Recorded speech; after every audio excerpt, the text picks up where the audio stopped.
Hello friends, welcome back my channel quick knowledge. जैसे हम inter का एग्ज़ाम देते हैं या इंटर का रिज़ल्ट आता है, उसके बाद हम ये सोच में पड़ जाते हैं कि हम कौन सा कोर्स करें। तो हमें जो भी कोर्स करना है उसकी तैयारी हमें 10th के बाद ही करनी चाहिए। 10th के बाद ही हमें अपना गोल डिसाइड कर लेना चाहिए कि हमें इंजीनियर बनना है कि डॉक्टर बनना है। तो इससे हमारी प्रिपरेशन जो होगी वो सही से और अच्छी तरीके से हो जाएगी, ताकि हमारा सिलेक्शन होने में बहुत कम टाइम लगेगा। इंजीनियरिंग फील्ड में स्टूडेंट और उनके माता पिता की अधिक दिलचस्पी की कई वजह है, जैसे कि इस फील्ड में जॉब आसानी से मिल जाती है, साथ ही मान सम्मान भी मिलता है, और इसके अलावा इस फील्ड में ठीक ठाक सैलरी भी मिल जाती है।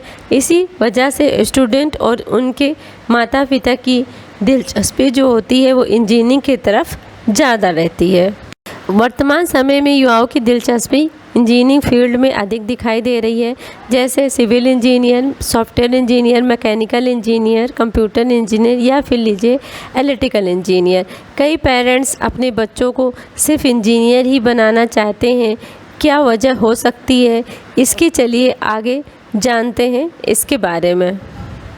फ्रेंड्स, इलेक्ट्रिकल इंजीनियर कैसे बने, उनके क्या काम होते हैं, क्या जॉब स्कोप होती है, किस किस कंपनियों में जॉब की अपॉर्चुनिटी मिलती है उन्हें, ये सब हम अपने इस वीडियो में डिस्कस करेंगे। इन तक आप इस वीडियो में ज़रूर बने रहिएगा। आइए बात करते हैं इलेक्ट्रिकल इंजीनियर के कार्यों की। तो इलेक्ट्रिकल इंजीनियर का कार्य बहुत ही जिम्मेदारी और जोखिम भरा होता है, इसलिए इलेक्ट्रिकल इंजीनियर को बहुत सावधानी से अपना काम करना होता है।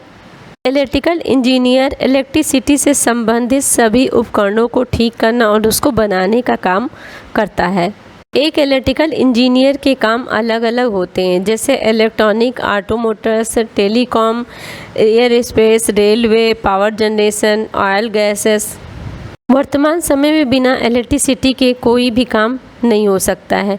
छोटे से लेकर के बड़े डिवाइस इलेक्ट्रिसिटी के बिना नहीं चल सकते हैं। इन सभी डिवाइसों को बनाने और ठीक करने के लिए इलेक्ट्रिकल इंजीनियर की ज़रूरत पड़ती है। आने वाले समय में इलेक्ट्रिकल इंजीनियर की भी डिमांड बहुत तेज़ी से बढ़ जाएगी। अब बात करते हैं एलिजिबिलिटी क्राइटेरिया की। तो अगर आप 10th के बाद जूनियर इलेक्ट्रिकल इंजीनियर बनना चाहते हैं तो इसके लिए आप पॉलिटेक्निक का एग्ज़ाम दीजिए और उसमें 3 साल का आपको डिप्लोमा कोर्स करिए। और अगर आप अंडर ग्रेजुएट कोर्स करना चाहते हैं तो आप 12th पास आउट करिए विद PCM के साथ 60% आपके मार्क्स हों। बीटेक के लिए एंट्रेंस क्वालिफाई करिए। भारत में इंजीनियरिंग बहुत ही पॉपुलर ऑप्शन हो गया है करियर के लिए। हर साल लाखों बच्चे बीटेक करने के लिए एडमिशन की कोशिश करते हैं, जिनकी वजह से इंजीनियरिंग कॉलेजों में एडमिशन के लिए कंपटीशन बहुत अधिक हो गया है। अगर आप चाहते हैं कि आपको अच्छा कॉलेज मिले तो आप इसके लिए कुछ नेशनल लेवल के एंट्रेंस हैं जिसे आप क्वालिफाई करिए, और आपके अच्छे मार्क्स आने पे आप अपनी इच्छा अनुसार टेट को चूज कर सकते हैं, जैसे JEE main and JEE advance, APEM CET और BIT SAT जैसे इंजीनियरिंग टेस्ट आपको देने पड़ते हैं, जो कि 12th के बेस पे रहते हैं। तो रहे आपके नेशनल लेवल के टेस्ट, पर कुछ प्राइवेट यूनिवर्सिटीज़ और गवर्नमेंट यूनिवर्सिटियाँ भी स्टेट लेवल पे एंट्रेंस कराती हैं, जैसे UPSC एंड UBJEE। बीटेक करने के लिए जो टॉप इंजीनियरिंग कॉलेज है वो कुछ इस प्रकार हैं: IIT Bombay, IIT Delhi, IIT Madras and IIT Kanpur. कुल 23 ब्रांचेज इंडिया में हैं। इसके बाद स्टूडेंट की जो नेक्स्ट चॉइस होती है वो NIT होती है। इसकी 31 ब्रांच है इंडिया में, और इसके बाद इनमें सिलेक्शन नहीं होता है तो बच्चों की जो नेक्स्ट चॉइस बनती है वो BITS होती है, Birla institute of technology and science, जो कि बिलानी राजस्थान में है। बीटेक करने के बाद अगर आप आगे पढ़ाई नहीं करना चाहते हैं तो आप MTech कर सकते हैं इलेक्ट्रिकल इंजीनियर में, या फिर ME कर सकते हैं। आप किसी स्पेशलाइज सब्जेक्ट से PhD भी कर सकते हैं। इलेक्ट्रिकल इंजीनियर के तौर पर आप उन इंडस्ट्रीज में काम कर सकते हैं, जैसे product development, control system, system management, product design, sales, wireless communications, manufacturing, chemical, automotives, space research संगठनों से संबंध कर सकते हैं। इस फील्ड में आप डॉक्टोरियल डिग्री भी प्राप्त करने सकते हैं, बस किसी स्पेशलाइज्ड सब्जेक्ट आपके होने चाहिए।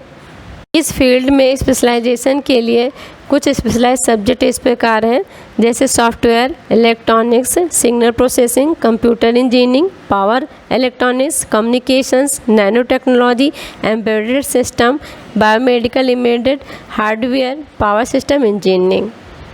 वैसे तो गवर्नमेंट और प्राइवेट दोनों सेक्टर में इलेक्ट्रिकल इंजीनियर के लिए वैकेंसी हमेशा निकलती रहती है, फिर भी गवर्नमेंट के ऐसे सेक्टर हैं जिसमें वैकेंसियाँ होती हैं, जैसे Bharat heavy electrical limited, BHEL, power grid corporation of India limited, PGCIL, steel authority of India limited, SAIL, EISRO, Indian space research organisation, NTPC, national thermal power corporation, NSPCL। ये तो रहे गवर्नमेंट सेक्टर। अब जानते हैं प्राइवेट सेक्टर में कहाँ पे वैकेंसियाँ open होती हैं, जैसे Tata Motors, Tata Steel and Power Limited, L&C Construction and Steel, Jindal Construction, Jindal Steel and Power Limited, Omega elevator.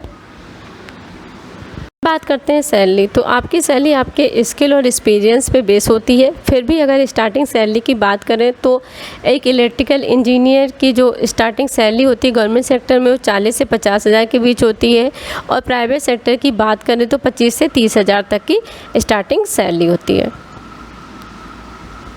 Friends, सरकारी और प्राइवेट बिजली विभागों में इलेक्ट्रिकल इंजीनियर का कैरियर बहुत ही ब्राइट होता है, इसलिए कई स्टूडेंटों का सपना होता है इलेक्ट्रिकल इंजीनियर बनने का।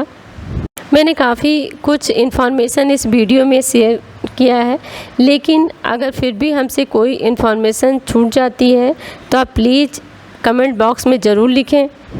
Thanks for watching my video, like, share and subscribe.